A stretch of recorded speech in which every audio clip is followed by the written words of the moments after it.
अनुराग वाजपेयी जी, रायबरेली। राधे राधे। राधे राधे महाराज जी, आपके चरणों में कोटि कोटि प्रणाम। महाराज जी, सिद्ध पुरुष साधना काल में हृदय में व्याप्त जिस बल से माया के आगे कभी अपने घुटने नहीं टेकते, वो बल क्या है? क्या वो हर साधक के लिए अलग अलग बल हो सकता है? उस बल को कैसे प्राप्त करें? बस एक ही बल, भगवान की शरणागति। दैवी हेषा गुणमयी मम माया दुरत्तया मामेव ये प्रपद्यन्ते माया में ताम तरन्ते। कोई अपने बल पर माया को रौंद दे, ना ऐसा भूतो न भविष्यति। एकमात्र मामेव ये प्रपद्यन्ते माया में ताम तरन्ते, भगवान के वचन है। दैवी हेषा गुणमयी मम माया दुरत्तया, ये जो देवी माया है ये त्रिगुणात्मिका है, सतोगुण रजोगुण तमोगुण। इनको कोई पार कर ले बहुत कठिन है। दुरत्तया, अगर कोई इस माया को पार कर सकता है तो मामे वे प्रपद्यन्ते, मेरी शरण में जो आ गया माया में ताम तरन्ते।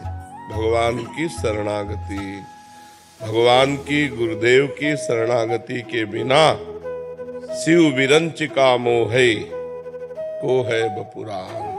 और बेचारा कौन अहंकार करे, ब्रह्मा शिवादि को भी मोहित कर ले। दैवी है सागुणमयी, ये बहुत दुरत्य माया है, बहुत दुरत्य माया। शिव विरंचिका मोह है, अपने तो बहुत साधारण जीव है।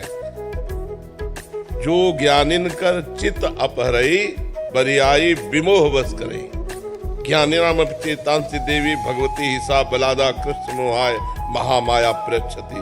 बड़े बड़े ज्ञानियों के, अज्ञानियों की तो बात जाने दो, बड़े बड़े ज्ञानियों को बलात् आकर्षित करके उनको भ्रम पैदा कर दे, उसी का नाम माया है। ज्ञानाम चेतांसी, ज्ञानियों की ज्ञानमयी चेतना का अपहरण करके बलात् से मोह में डाल दे, वो भगवती महामाया है, कोई साधारण नहीं।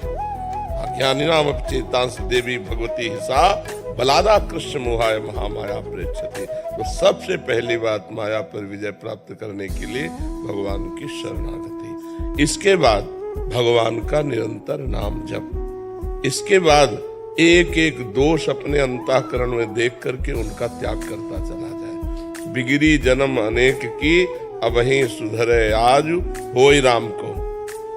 नाम जप तुलसी तज कुसुमाद। जो गंदे आचरण है, गंदी बातें हैं, इनका त्याग करें। अगर हम गंदे आचरण करते रहे और भगवान नाम जप करते रहे तो बहुत समय लगेगा। जब तक गंदे आचरण छूटेंगे नहीं तब तक भगवदानंद की अनुभूति नहीं होगी। और प्राय ऐसा ही भजन अपने लोग करते हैं, बैलेंस बनाकर। जब मन आया तो मनमानी आचरण कर लिए, थोड़ा माला भी घुमा लिए, तो बोले हमें 20 साल हो गए भजन करते हुए, कोई अनुभव नहीं हुआ। 20 जन्म हो जाए तो अनुभव नहीं होगा। अनुभव करने का रास्ता है। चलनी में गैया दुहे और दोष दैव को दे, हरिगुरु कहो न मानई अपनो ही फल ले। हरि आज्ञा, गुरुदेव की आज्ञा नहीं मानते हो, चलनी में गाय दूह रहे हैं जिसमें छेद है तो एक बूंद पीने को नहीं मिलेगा। तो ऐसे गाय बढ़िया है, दूध बढ़िया है, दूहने वाला प्रवीण है, लेकिन पात्र सही नहीं है। तो पात्रता लाओ, अवगुणों का त्याग, दैवी संपदा का ग्रहण, भगवान नाम जप और हृदय से भगवान का भरोसा। चाहे कोई भी तरना चाहे इसी से तर जाएगा। और ये नहीं तो ऐसे करके कोई आज तक नहीं निकल पाया, कोई नहीं निकल पाया। नारद जी महाराज भगवान शंकर के पास गए, बोले काम भी पर विजय प्राप्त कर ली। अरे बोले चुप रहो, हमसे कह दिया हरि से मत कह देला जाके। तो उनको लगा ये काम विजय ही नहीं है ना, क्योंकि क्रोध आ गया तो सही काम विजय तो नहीं हुआ। हमको तो गुस्सा भी नहीं आया और काम प्रणाम करके चला गया। तो इसका मतलब भगवान शिव हमारी बात सह नहीं पाए। हरि के पास गए, हरि कौतुक निधि, आओ आओ नारद जी। नारद जी बैठे, बोले भगवान आपकी कृपा से हमने काम पर विजय प्राप्त कर ली। अरे बोले आप काम पर विजय प्राप्त कर ले तो बहुत सहज बात है, आपका जो स्मरण करे वो काम विजयी हो जाए। और सुगंध रख दी। नारद जी बड़ी कृपा आपकी भगवान। अच्छा प्रभु, बोले हाँ पधारो पधारो। नारद जी चल, थोड़ी दूर चले, एक नगर, कहीं कुछ नहीं था, एक दिव्य नगर। वहां कोलाहल सुना कि भाई यहाँ क्या हो रहा है। बोले राजकुमारी का स्वयंवर हो रहा है। चलो देखते हैं भाई कैसी राजकुमारी, क्या स्वयंवर। ऐसे कौतुक वहां गए तो राजा ने साष्टांग दंडवत की। ये सब माया द्वारा रचित है। महाराज बड़े भाग्य हमारे, आप जैसे महात्मा घर पधारे, लाओ राजकुमारी को दंडवत कराओ। जो ही राजकुमारी आए नारद जी के होश उड़ गए। देखते हुए नारद जी के रोमांच होने लगा, काम विजयी थे, रोमांच होने लगा। अब इसके बाद राजा ने कहा महाराज हाथ देखो कैसा वर मिलेगा, कैसा, क्योंकि स्वयंवर रचना हो रही। जो ही रेखा देखी सोई लिखा, अविनाशी लक्ष्मी ऐश्वर्य कभी उसके पास से हटेगा नहीं, सब भगवान के जितने सद्गुण सब रेखा में। हाँ, तो नारद जी ने कहा अब तो मतलब पति तो हम ही बनेंगे इसके। अभी भगवान से कह के आए। तो अब देखो ये भक्ति की महिमा होती है कि इतनी प्रचंड भगवान की माया में भी भगवान की स्मृति नहीं गई। उन्होंने सोचा इस समय तप करने का समय नहीं है कि मैं तप के द्वारा वरदान मांगू, तो मेरे परम हितैषी भगवान श्री हरि है, मैं उनको पुकारूं और उनसे कहूं अपना रूप दे दो तो बस चट ब्याह कर लेगी राजकुमारी। और राजकुमारी मिल गई तो जीवन की तपस्या का फल मिल गया। अब साधन भजन की वृत्ति नहीं रह गई, केवल राजकुमारी की वृत्ति रह गई। पर हम प्रणाम करते हैं देवर्षि नारद को कि ऐसी प्रचंड माया में भी उनको भगवान का स्मरण बना रहा, नहीं तो विस्मृति करा दे, चेतना का अपहरण कर ले, उसी का नाम माया है। अब वो एकांत में गए और पुकारा, हे नाथ हे करुणामय आप कृपा, भगवान फौरन प्रकट हो गए। वैसे तो चाहे देर लगाते, अब तो कौतुक करना है तो कृपा करके तुरंत। और कहा नाथ जे विधि होए नाथ हित मोरा, करो सुवेग दास में तोरा। मेरा जिस प्रकार से हित हो मैं आपका दास हूं, वही करो। भगवान ने कहा हित ही नहीं परम हित। जे विधि होई परम हित नारद सुनो तुम्हारा। जिस तरह तुम्हारा परम हित होगा नारद में वही करूंगा, अन्यथा नहीं करूंगा। तो बोले भगवान हरि रूप दे दो, क्योंकि मुझे अब राजकुमारी के भी नहीं मिले, सुंदरी बाला। और भगवान से अभी कह के आ रहे थे काम विजयी है, तो भगवान ने कहा तथास्तु। और नारद जी ने समझा हरि रूप मिल गया। और हरि कहते बंदर को भी, भगवान ने बंदर का रूप ना। अच्छा आश्चर्य कि राजा और संपूर्ण प्रजा सबको नारद रूप दिखाई दे रहे, राजकुमारी और शिव के दो पार्षदों को के अब पहले आसन में बैठे, अब राजकुमारी माला लेके चली। सोची कि प्रारंभ में इस बंदर को किसने बैठा दिया, वो माला हटा के दूसरी तरफ चली।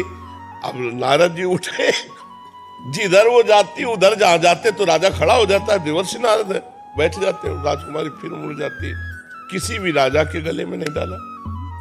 नारद जी इतना विकल थे कि किसी तरह हमें देख ले, वो देखती भी नहीं थी कि ये बंदर भयंकर यहाँ कैसे बैठा है। और नारद जी सोच रहे थे मेरा हरि रूप है, माला क्यों नहीं पहना रही। इतने में देखा श्याम रंग कमल नयन नौ किशोर अवस्था अजान बाहु भगवान सुंदर राजकुमार के रूप में भगवान। जो ही भगवान आए तो माला डाली, बोले हाथ में हाथ मिला। नारद जी को ऐसा लगा प्राण निकल गए, हमारी राजकुमारी तो ये श्याम रंग के सावल सरकार ले गए। लेकिन हरि को क्या जरूरत थी कि इस समय आकर के हमारी राजकुमारी ले जाए। बहुत अंदर विकल थे। तो भगवान शिव के पार्षदों ने कहा तनिक अपना रूप भी देख लो, राजकुमारी तुम्हें देखे भी तो कैसे। तो जल में जेव देखा मरकट बदन भयंकर देही। उनका अच्छा इतना छल, हमारे स्वामी है, जिंदगी हो गई माला घुमाते लिखी और ये परम स्वतंत्र न सिर पर कोई भाव। आज नारद से पाला पड़ा है, आज इनको बताऊंगा जाके। और बीना लेके भागे तो रास्ते में मिल गए, बातचीत करते मजाक करते हुए जा रहे थे। नारद जी देख के और जल गए कि जो राजकुमारी हमारे बगल में होनी चाहिए वो भगवान ले लिए, रुको। भगवान रुक गए। नारद जी ने कहा पूरा जीवन हो गया आपकी सेवकाई करते, एक बात मांगी थी, ये राजकुमारी, उसका भी अपहरण कर लिया आपने, उसका भी। जाओ मैं शाप देता हूं, जैसे मैं स्त्री वियोग से दुखी हूं ऐसे तुम स्त्री वियोग से दुखी होगे।